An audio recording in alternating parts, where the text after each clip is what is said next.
Beverly Jacobson, mama to Verity, a little girl with full trisomy 18. In this video series, I'm giving some quick answers to commonly asked questions about the trisomy life, and especially we're starting early and going on. So our last video, we talked about just the process of getting that diagnosis and doing the prenatal screening and so on. So I think it's fair to ask, what if the tests are wrong? And let's talk about that a little bit. I've heard from multiple mamas that were given a diagnosis of a trisomy condition for their children and encouraged to abort that baby. And then they come back into the trisomy support groups and they share, a baby was born and normal chromosomes. So, of course, I have a little bit of mixed feelings about this, but my first point in this is, what if that mama had aborted that perfectly healthy, beautiful baby? Doctors and the tests that we have nowadays, they just don't know everything. They can't give you 100% guarantee for anything. So that's one possibility, is what if you are told that your child has a genetic condition, but something happened along the way with the testing, and that actually is not the case. That has happened before. On the flip side of that, I'm the mama of a beautiful girl with trisomy 18, and I don't I don't want it to seem like it's the end of the world if it does turn out that your child has a trisomy condition. That's the whole point for this video series. But along with the trisomy condition itself, sometimes the picture is painted that these are very dire circumstances, that there is just no way this child can survive outside the womb. We talked about this in another video, the concept that this diagnosis is incompatible with life. And so that's really what I want to speak to here, is what if the testing that you're getting throughout the pregnancy, all the monitoring and so on, what if that is not necessarily correct? Now, technology has come a long ways. I've been having ultrasounds since my first baby was born in 2000, and we've come a long way. But along with that, earlier and earlier testing, there's never been such a level of scrutiny as our little ones might have during pregnancies nowadays.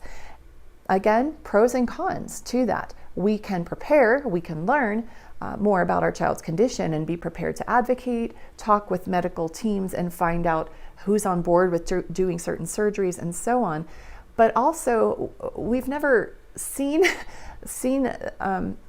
this level, as I said, this level of scrutiny. So I asked my husband the other day, I wonder how many of us really are walking around with holes in our hearts, and we just don't know because nobody monitored us when we were in utero, or growing up we didn't have that. But these are not necessarily life-threatening conditions.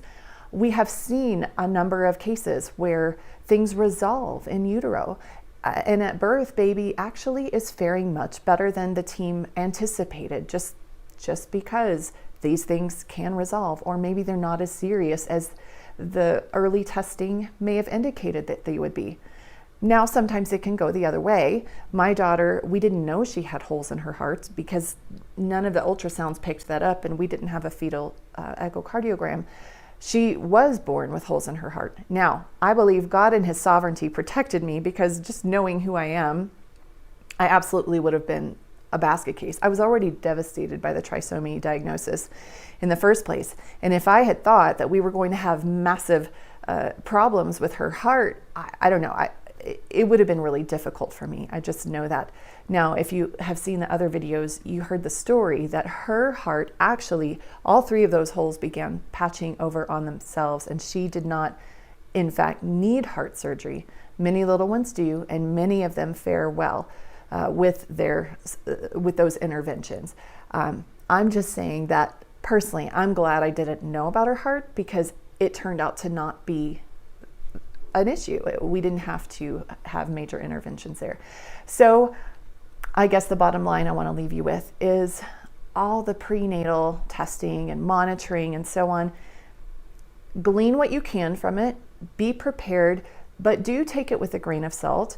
And also get second, third opinions if you can, because doctors, medicine has come such a long way, but sometimes doctors don't see everything. Sometimes they may have preconceived ideas that cause them to have some discrimination, or maybe not, and maybe they aren't purposefully being negative, but maybe just because of what they've seen or what they've heard, they just don't expect the best for your baby. So I encourage you to surround yourselves with a support community and the information that will empower you and equip you to be prepared for whatever lies ahead. Best wishes to you and your little one. This is a hard journey, but just keep in mind that we just don't know everything, and sometimes it's a wait and see approach, which is really hard for people like me who like to plan in advance, and I get that. But you can do this. Be patient. Your baby will show the way.